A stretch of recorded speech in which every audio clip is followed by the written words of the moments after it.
안녕하세요. 9월 16일 수요일 한절 한 끼 서정훈 목사입니다. 오늘 우리가 함께 묵상할 본문 말씀은 예레미야 32장 16절부터 35절까지 말씀인데요. 제가 오늘 묵상한 한 절의 말씀은 25절입니다. 먼저 말씀을 봉독해 드리겠습니다. 주 여호와여, 주께서 내게 은으로 밭을 사며 증인을 세우라 하셨으나 이 성은 갈대아인의 손에 넘기신 바 되었나이다. 아멘. 예레미야는 하나님의 명령에 따라 고향 땅 아나돗의 사촌의 밭을 삽니다. 매매 증서를 써주고 증인을 세운 뒤에 오늘 본문과 같은 기도를 하나님께 올려드립니다. 하나님, 이 어려운 시기에 좋은 땅을 살 수 있도록 해주셔서 감사합니다 라고 기도하는 게 아니고 하나님을 향해서 슬프도소이다, 멸망할 예루살렘을 바라보면서 애통한 심정으로 기도하고 있습니다. 주님 보시옵소서, 갈대아인들이 이 성을 차지하려고 저렇게 높이 차물을 만들었고 이제 예루살렘이 그들의 손에 넘어가게 되었습니다. 주께서 말씀하신 대로 정말 그 일이 일어났습니다. 주께서 지금 그것을 보고 계십니다 라고 애통한 마음으로 기도하고 있습니다. 여러분, 주님께 탄식하며 기도하는 예레미야의 소리가 지금 들리는 것 같지 않습니까? 그런데 여러분, 예레미야의 기도에서 여러분들은 어떤 것이 느껴지시나요? 저는 오로지 그가 이 민족이 맞이할 비참한 운명 때문에 애통하는 마음으로 하나님께 기도하는 것만으로 들리지는 않았습니다. 무언가 그의 기도 가운데는 개인적인 답답함이 묻어 있는 것 같았습니다. 예레미야는 이 모든 것이 하나님의 말씀인 줄 알고 순종했습니다. 그러나 주변의 많은 사람들이 그게 말이나 되느냐고 비난하고 또 함께 신앙생활하는 동역자들, 가족과 친구들조차도 그건 좀 아닌 것 같은데 다시 생각해 보면 좋지 않을까라고 말합니다. 그러나 그럴지라도 그것이 하나님의 말씀이 분명하다면 순종해야만 했습니다. 예레미야는 그렇게 했습니다. 그런데요, 지금 이 상황이 왜 일어나는지 그 이유도 알고 또 이 모든 일이 하나님께서 미리 말씀하신 대로 이루어지는 것임을 분명히 알고 있지만 그럼에도 이 상황 자체를 나의 현실로 받아들이기에는 참 어려움이 있는 것입니다. 제가 오늘 25절 말씀을 두 가지 버전의 성경으로 읽어드리겠습니다. 우리말 성경과 세번역 성경입니다. 여호와여, 그런데 이 성읍이 갈대아 사람들 손에 주어졌는데도 주께서는 내게 은을 주고 그 밭을 사고 증인을 세우라고 말씀하십니다. 주 하나님, 어찌하여 주님께서는 이 도성이 이미 바빌로니아 군대의 손에 들어가게 되었는데 저더러 돈을 주고 밭을 사며 증인들을 세우라고 말씀하셨습니까? 예레미야의 생각에는 주님의 명령이 도무지 앞뒤가 맞지 않고 비현실적이고 비상식적임에도 불구하고 하나님의 말씀이 확실하니까 일단은 순종하긴 했는데 그의 마음속엔 여전히 의문이 남아있는 거죠. 이스라엘 백성이 하나님께 범죄함으로 하나님이 내리시는 재앙을 피할 수 없는 건 그런 현실은 너무나도 슬프고 또 괴롭지만 이렇게 나라가 망해가는 심판의 상황 속에서 하나님이 과연 어떤 방식으로 그들에게 다시 은혜를 베푸시고 구원하실지 의구심이 들기 시작했습니다.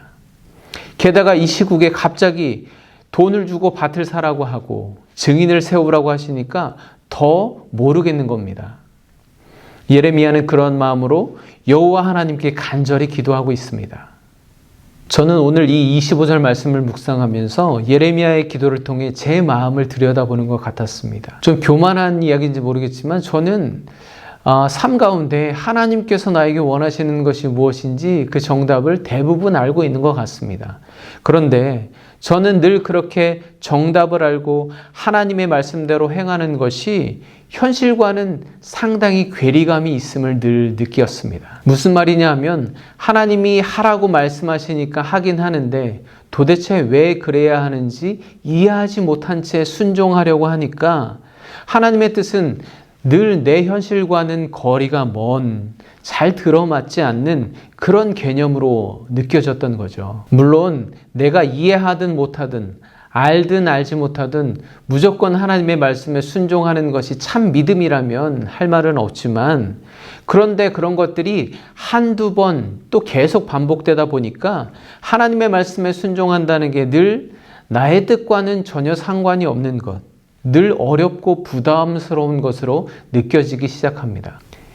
여러분, 부족한 우리가 하나님의 음성을 들을 수 있고 또 그것이 하나님의 말씀인 줄 확신할 수 있는 믿음이 있다는 것, 또 그 말씀에 순종할 수 있다는 것이 얼마나 큰 축복이고 또 기쁨입니까? 그런데 그렇게 순종하는 것이 어쩌면 오늘 예레미야의 기도처럼 자꾸만 그럴수록 의구심만 커지고 부담이 되어지고 점점 내 신앙이 의무감의 형식으로 변하고 과거의 믿음으로 살아가는 화석화된 신앙으로 변질되어 가는 것 같았습니다.